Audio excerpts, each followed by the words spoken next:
Morning again, everyone. As you have heard, we are in the Advent season, and we do a couple of things during Advent. We prepare and we reflect. We prepare our hearts to celebrate the birth of Jesus, and we also spend some time reflecting. Historically, the church, Christians have also fasted during this time of Advent in preparation for the feast of Christmas. And I don't know about you guys, but when after Thanksgiving hits, the calendar just kind of gets full of like eating and parties and all these extra things, getting together with family and friends, kind of all throughout until the new year. So we are not very good at fasting during this season, but that's okay because we can still prepare and we can still reflect. So we're spending the next 4 weeks talking about how we do this. And we're doing that by asking this question, is there room? Is there room for Jesus? Because as you know, you've probably heard the story well, when Mary and Joseph went to Bethlehem, there was no room for them in the place they were trying to stay. And so they had to stay with the animals and give birth to Jesus in the stable where the animals would have stayed. And so there's lots of things that we can do during this season. I want to just list off a couple real quick off the top. The first one is by engaging in teaching. So we do have this teaching series that we're doing through Advent. We also have our Advent devotional that's coming out on the Sundays of Advent. So there's one going to be coming out today, and that's via email. So there's a written devotional, but also our pastors are recording short podcasts that are a companion to that devotional as well. And so you can find all that on our website and Church Center and all those kinds of things. There's also a few other things that we do. This is a time of year where we spend a lot of time focused on as a church family and as families that make up our church family, serving together, giving together, and those kinds of things. I want to highlight 2 ways that you can do that real quick. Right now, we are doing our Angel Tree a program, which is where we buy presents for family members of those who are incarcerated. So we really just have a couple of angels left to buy gifts for some kids. And if you head out of the sanctuary and turn right, you're going to see it there. I think there's only like 2 or 3 or 4 left. So grab one on your way out. We've almost served all of those families. We also have our Living Nativity coming up next week, and we have lots of ways for you to serve in that. So I hope that you know that the church is not a fast food place, right? This is not the place that you come to get fast service goods for yourself. The church is a family that we belong to. And as a family, we all pitch in and serve together. And the Living Nativity is a great way to do that. It's an awesome event that we put on every year. So I really want you all to help out in some way there. So you can serve at the beginning, then you can go through with your family afterwards, or you can go through with your family first, then serve later. There's lots of opportunities to serve. I want you to go talk to Allie. She's going to be out in the lobby after service. Talk to her and get signed up to serve. I'll be there. My family will be there. We're going to have a great time. But so we are asking this question, is there room? And lots of times when we hear this question, we hear it as a challenge. Is there room in your heart? And certainly that is a challenge that we have to question. Most of us feel like we don't have room because our lives already feel so full. They feel so full of activities that we're doing, programs we're a part of. It feels full because our family is busy. It feels full because our families are complicated, and maybe you have a split family and you kind of have step families that you have to schedule things around. Life can feel full of demands. It can feel full of pressure, of expectation, or even of good things, of pleasure and parties and those kinds of things. But I want to start off this series by telling you the good news. You do have room in your life for Jesus. You do have room in your family for Jesus. You do. And we're going to talk about that today. This is a great time of year where we celebrate with families, and family is an important thing that Jesus talks about or that he engaged with because Jesus had a family. At Christmas time, we celebrate what's called the Incarnation, which is where God himself becomes human. We're going to hear in a little bit from John 1 that he became flesh. God himself became human and was born of a human woman, Mary. And Mary was part of a family, just like you and I are part of a family. And we actually get told what family Jesus is a part of. We hear about it in Matthew chapter 1. Matthew is the first gospel that we have in our New Testaments. And Matthew 1 starts off this way. An account of the genealogy of Jesus Christ, the son of David, the son of Abraham. Abraham fathered Isaac, Isaac fathered Jacob, Jacob fathered Judah and his brothers. Judah fathered Perez and Zerah by Tamar. Perez fathered Hezron. Hezron fathered Aram. Aram fathered Abinadab. Abinadab fathered Nahshon. Nahshon fathered Salmon. Salmon fathered Boaz by Rahab. Boaz fathered Obed by Ruth. And Obed fathered Jesse. Great way to start off a story, right? Just a wall of names, and we can get lost in the sauce with these names because there is a ton of names, and in fact, this is just like a third of the genealogy. There's like a lot more names that come after this. This is how the story of God starts off the story of Jesus, starts off in the Gospel of Matthew with a list of names, a family tree of Jesus's. These names are really important, though. So this isn't just meant to be like a challenge that like you have to really want to read about Jesus to get through these names. All of these names are actually like hyperlinks. If you're online and it's told you, hey, click this link here to find out more information, that's what all of these names are. All of these names are talked about in the Old Testament. Some of them are just referenced shortly. Some of them have longer stories. And there are 5 of these names, these real people and their stories that I think are particularly interesting when we talk about the family of Jesus and the kind of human family that Jesus joined. And that is these 5 names found in this first part of the genealogy: Abraham, Tamar, Rahab, Ruth, and David. Some of these names probably mean something to you. Some of them may be the first time you've ever heard them. But I want to just go through real quick and tell you a little bit of their stories. Abraham is what we call the father of our faith. God made a promise to Abraham. Abraham lived like a long time ago. And God made a promise to Abraham that Abraham was going to have descendants that outnumber the stars. Now, when God made this promise to Abraham, Abraham was like 90 years old or older. And so there wasn't really any natural way that was going to happen. But God made this promise. Abraham and Sarah, even though they were old people who definitely it was not safe or even realistic for them to father any children, were promised a child. Something that was impossible for them. Well, after this promise was made, there were several years before God made good on that promise. They had to wait a long time, and in the meantime, they got impatient. We're told that Abraham was counted righteous by his faith. He trusted God, that God was going to give him a son, but he began to question how that was going to happen. If it was really going to happen through Sarah. And so Sarah and Abraham came up with an idea, and Sarah had a servant. And Sarah told this servant to go and sleep with Abraham so that she could become pregnant, and Abraham could have a child through her. They got impatient with God's promises, and they tried to take for themselves what God had already promised to give them. That's not a good thing, is it? You should all be like, no, that's not a good thing, right? That's actually a pretty bad thing that these 2 people who had power over their servant kind of coerced this girl to become pregnant with Abraham. Not a good thing. Not really a good story.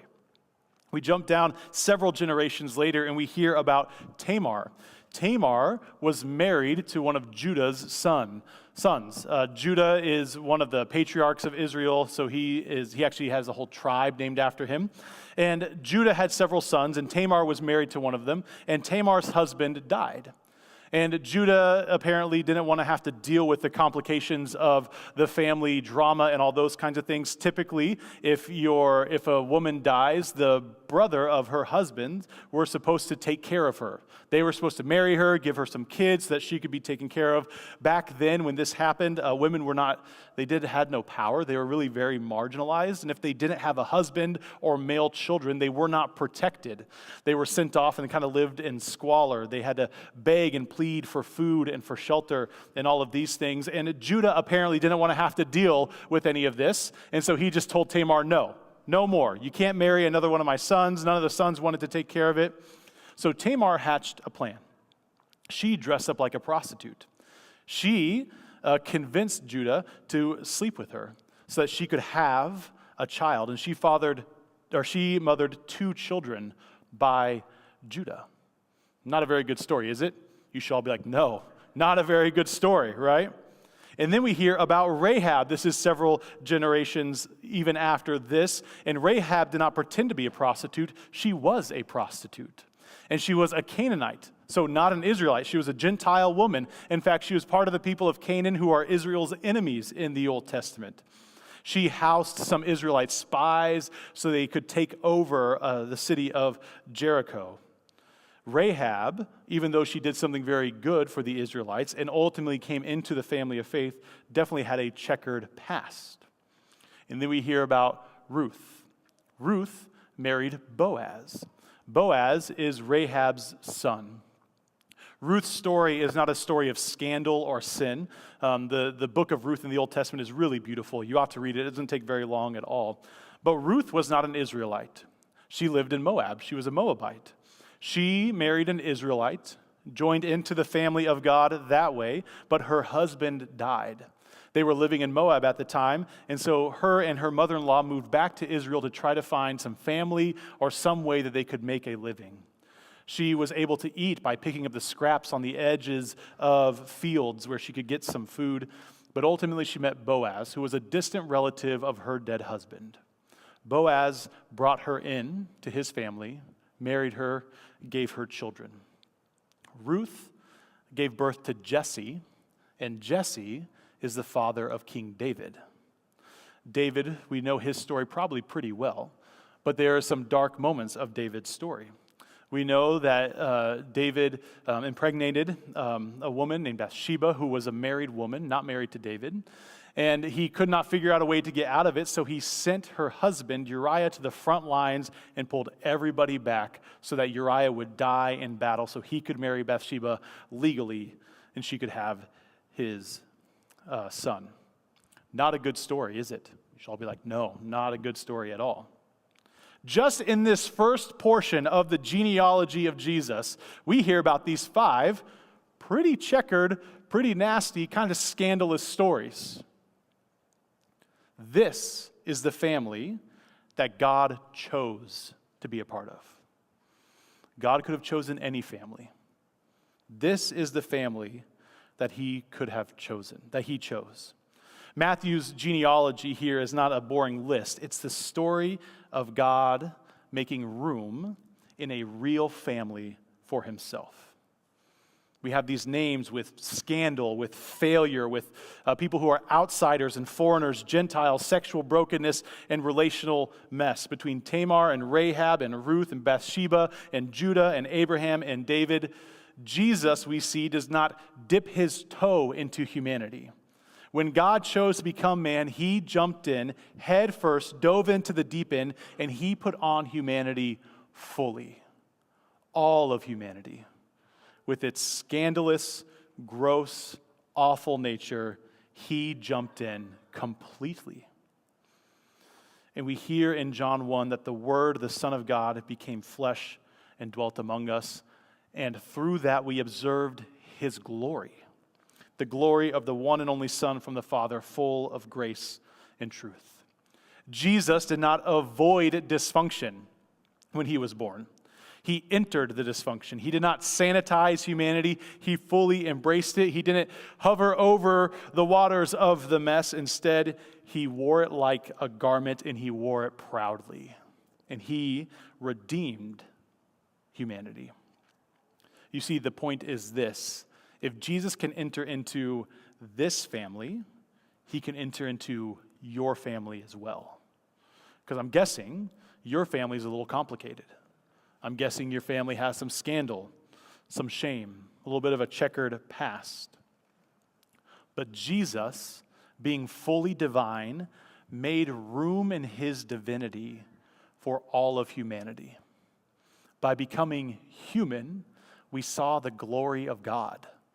He brought humanity into himself. He had room in his life for the life of humans.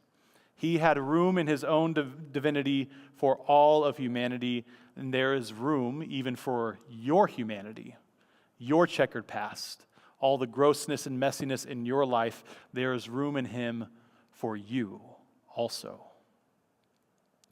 We're told in Colossians that when we are baptized into Christ, we are united with him. Baptism is kind of the normal way that people become Christians. There's some other ways too, primarily hearing the gospel, believing it.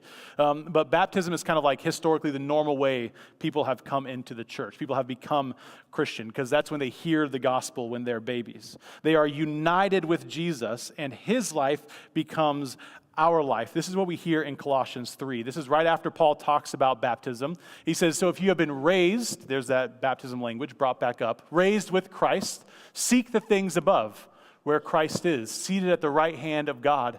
Set your minds on things above, not on earthly things.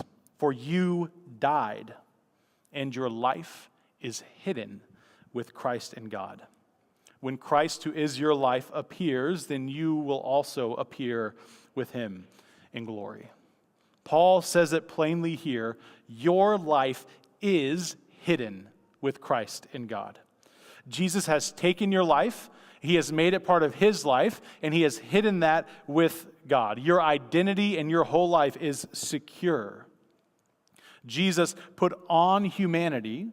He put on humanity so that he could redeem all of humanity. And so Colossians talks about taking off some things and putting on some things. And we take off the old things and put on the new things because he first put us on to himself. This is what we call the great exchange. Jesus takes our sin and he gives us redemption. He has become human so that we could become like him, so that we could be drawn up into his life, and he hides our lives. With its scandal, with its dysfunction, our life is hidden with him. And so now we put on this redeemed humanity. Our lives become the place where his life is lived. Our very lives are the place that Jesus now lives. So, your life does have room for Jesus, simply because he has already made your life part of his life.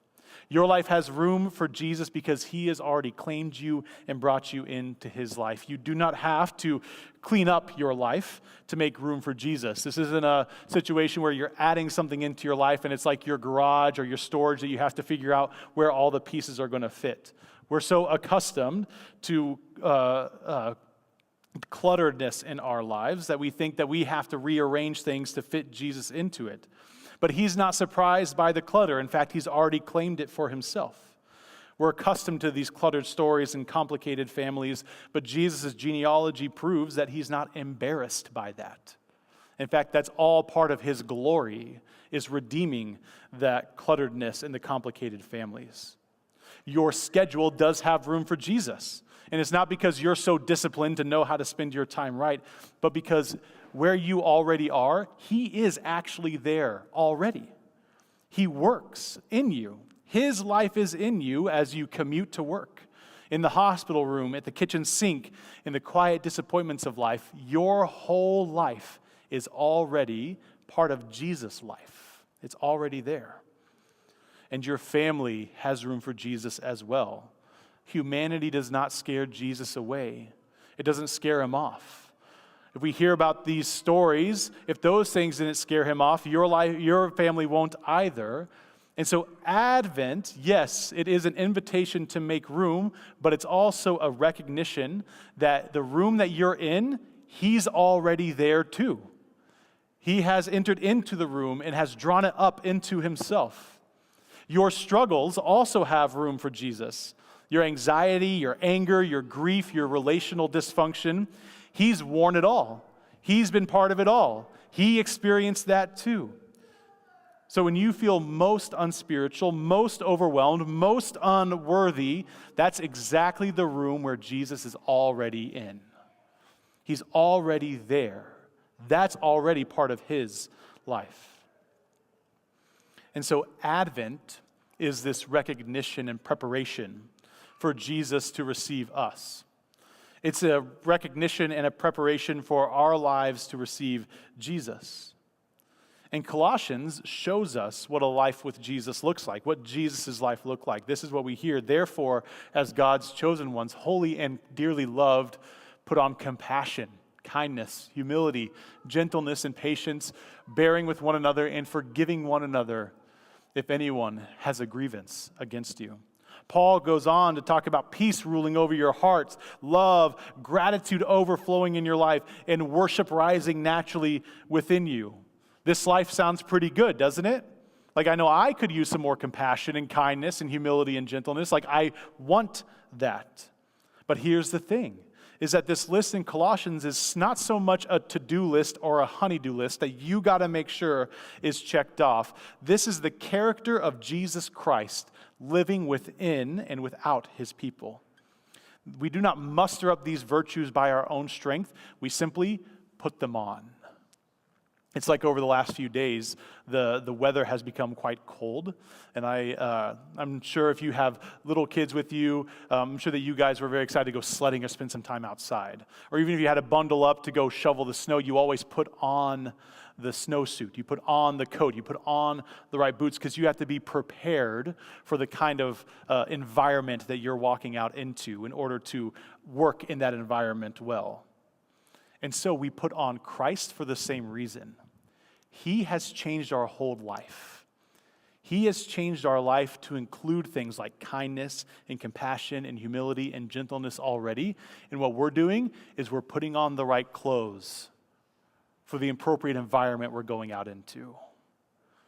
We put on these things to prepare ourselves for the new world that we are living in, just like we put on a snowsuit to prepare ourselves for the snow. God's kindness and compassion is already falling onto you. The air is thick with it. It's like the cold everywhere. You can't escape it. And so it's saying, hey, put on the right clothes. Be prepared for the world that you're going out into, a world full of these good things. And so we put on Christ because he first put our humanity on him. The Advent promise is this: there is room for your humanity, for Jesus in your humanity, because he has made room in his divinity for all humanity. And wherever Jesus is, he transforms. Wherever Jesus is, he redeems all things. Wherever Jesus is, he makes all things good. So the question to start off this Advent, we'll ask this question later. But the question is not so much, can you make room right now? The question this first week of Advent is this: can you trust that Jesus has already made room for you? Can you trust that Jesus has already taken your life into his? Can you trust that Jesus' life is already living within you richly and overflowing? Can you trust what Jesus has done for you? Amen.